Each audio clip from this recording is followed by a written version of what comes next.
Tata cara khutbah Idul Adha. Assalamualaikum warahmatullahi wabarakatuh.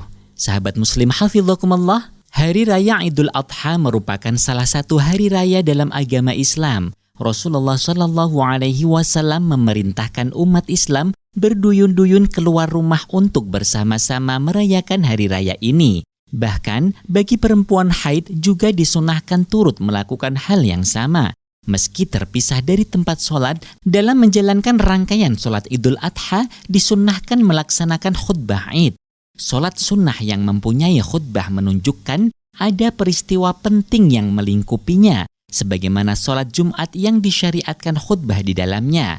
Sholat Jumat menjadi istimewa karena dilaksanakan pada hari raya Sayyidul Ayyam. Khutbah sholat Jumat dilaksanakan sebelum pelaksanaan sholat Jumat, sedangkan khutbah sholat Id dilakukan setelah sholat Id. Hukum khutbah dalam sholat Id adalah sunnah, namun ketika dikerjakan ia harus tetap memenuhi rukun khutbah. Berikut ini adalah rukun khutbah Idul Adha. 1. Memuji kepada Allah pada 2 khutbah.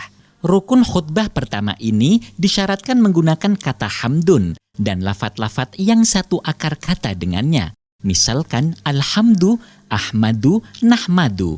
Demikian pula dalam kata Allah tertentu menggunakan lafaz jalalah. Tidak cukup memakai asma Allah yang lain.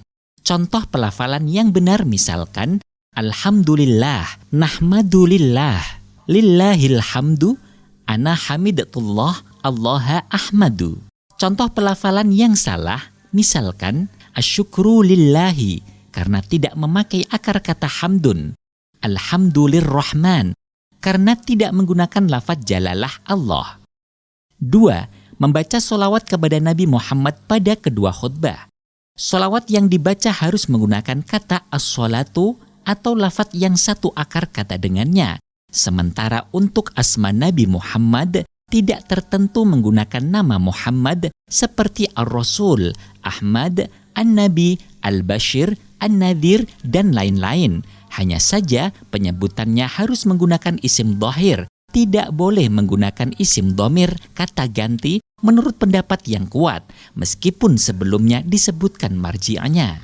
Contoh membaca sholawat yang benar, as-sholatu ala nabi, ana musallin ala Muhammad, ana usalli ala Rasulillah.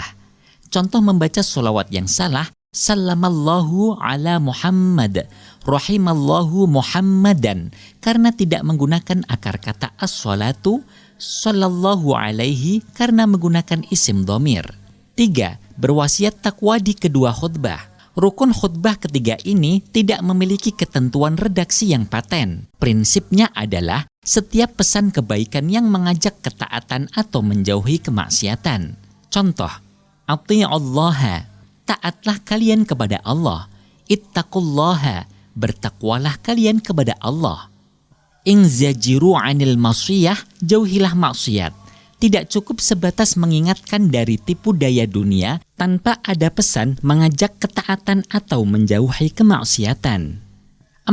Membaca ayat suci Al-Quran di salah satu 2 khutbah. Membaca ayat suci Al-Quran dalam khutbah standarnya adalah ayat Al-Quran yang dapat memberikan pemahaman makna yang dimaksud secara sempurna, baik berkaitan dengan janji-janji, ancaman, mau'idhah, cerita, dan lain sebagainya. Seperti contoh, ya ayyuhalladzina amanuttaqullaha wa kunu ma'as-shadiqin.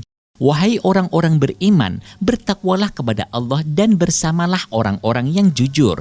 Al-Quran Surah At-Taubah ayat 119. Tidak mencukupi membaca potongan ayat yang tidak dapat dipahami maksudnya secara sempurna tanpa dirangkai dengan ayat lainnya. Seperti thumma nadhara, kemudian dia memikirkan. Al-Quran Surah Al-Muddathir ayat 21. Membaca ayat Al-Quran lebih utama ditempatkan pada khutbah pertama. 5. Berdoa untuk kaum mukmin di khutbah terakhir. Mendoakan kaum mukminin dalam khutbah Jumat disyaratkan isi kandungannya mengarah kepada nuansa akhirat, seperti Allahumma ajirna minan nar. Ya Allah, semoga engkau menyelamatkan kami dari neraka. Allahumma ghfir lil muslimin wal muslimat. Ya Allah, ampunilah kaum muslimin dan muslimat. Tidak cukup dengan doa yang mengarah kepada urusan duniawi seperti Allahumma atina malan katsiran. Ya Allah, semoga Engkau memberi kami harta yang banyak. Sahabat muslim hafizakumullah, dalam khutbah Id, khatib disyaratkan berdiri bila mampu. Apabila khutbah dilaksanakan dengan cara berdiri, khatib disunnahkan menyela kedua khutbah dengan duduk sebentar. Sahabat muslim, pada khutbah pertama, khatib disunnahkan memulainya dengan membaca takbir 9 kali. Sedangkan pada khutbah kedua, membukanya dengan takbir 7 kali.